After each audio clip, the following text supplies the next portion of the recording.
So, what is the purpose of the semi-auto pistol? Well, the semi-auto pistol, as we probably have forgotten about, was the starter pistol. It was the pistol that originated back all the way back in Chapter 1, came back to Chapter 2, and then in Chapter 3 it got replaced by the sidearm, and then in Chapter 5 we got the Ranger pistol. So the semi-auto pistol was always that starter weapon. That weapon that if you just dropped into a location, couldn't find an assault rifle or a shotgun, you'd pick this up just to protect yourself until you could find something else. You really wouldn't hold on to this thing. And really, that's what we're going to be talking about. So why did the sidearm and Ranger pistols, which became the new semi-auto pistols, why were they more used? Because more people would use those endgame. You would never be caught dead unless you're playing by Walking Dead rules, holding a semi-auto pistol endgame. But Ranger pistols and sidearm pistols back in Chapter 4 and 3 were seen in the endgame. So why did this pistol not check out? Well, if we look at the stats, this came in gray, green, and blue uncommon rarities. Its ammo type was light, so pills. Damage was 24 to 26, DPS 162 to 175.5, headshots were ×2, fire rate was 675.75, magazine was 16, structure damage ×1, reload time 1.5 seconds down to 1.4 seconds, class was pistol, and subclass of semi-auto. So, how did this weapon shape up to its counterpart that replaced it in Chapter 3, the sidearm pistol? Well, the sidearm pistol just did a little bit more damage, a little bit more DPS, but had a shorter magazine of 15. Compared to the Ranger pistol that came in Chapter 5, that had less damage than the semi-auto pistol and less overall stats. So when we compare these three to each other, the sidearm pistol has the best damage and DPS, the magazine is tied with the Ranger pistol of Chapter 5, reload is the best, and fire rate is tied with the semi-auto pistol. The semi-auto pistol has the best magazine, has one more bullet, but has middle-of-the-road damage and DPS and reload, but is tied with best fire rate with the sidearm pistol. So really what happened here? Well, if we wanted to look at these stats, the Ranger pistol is actually the worst. It's worse in every single category, it has nothing that's worse than last. So I mean, the Ranger pistol should be the worst, but it's used the most of any of these pistols. The sidearm pistol and Ranger pistol were seen more often than not in the endgame, as most people would use it as a last-ditch effort to cut down a structure to land a sniper shot. But back in Chapter 1, 2, and early Chapter 3, semi-auto pistols just weren't used. I mean, they were used in the beginning of the game if you found it and had to defend yourself, but no one would use it.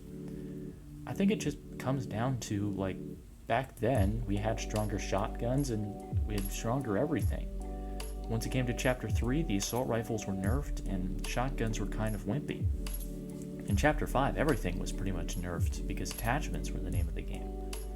I mean, once attachments became good, you could make a Ranger pistol have a thermal scope, extended mag, quick draw, laser sight. I mean, you could make it usable.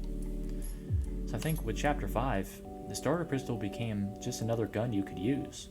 But back in Chapter 1, the semi-auto pistol was having to deal with the fact it was a close-range, mid-range weapon, and it had to deal with the fact that there were assault rifles, pump shotguns, which are overpowered, and SMGs, which are just wiping the floor.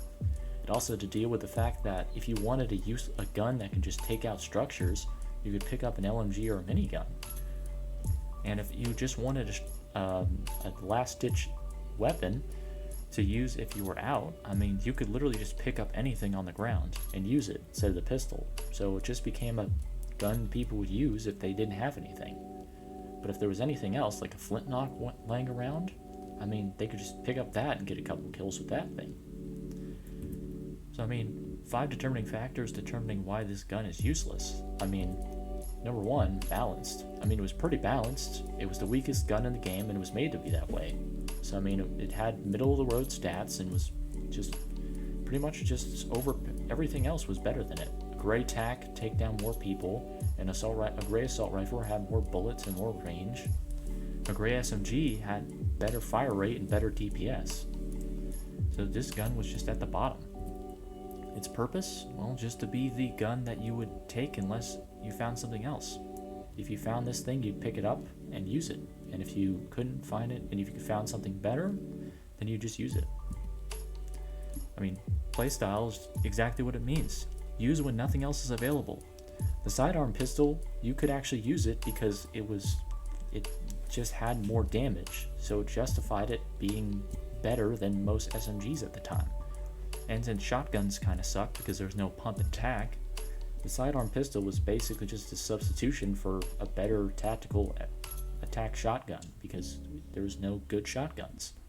The Ranger pistol is just another weapon because attachments can make it better no matter what. As for feedback, I mean, people just didn't use it. I mean, there's nothing much to say that if you didn't have anything else, you would just use it.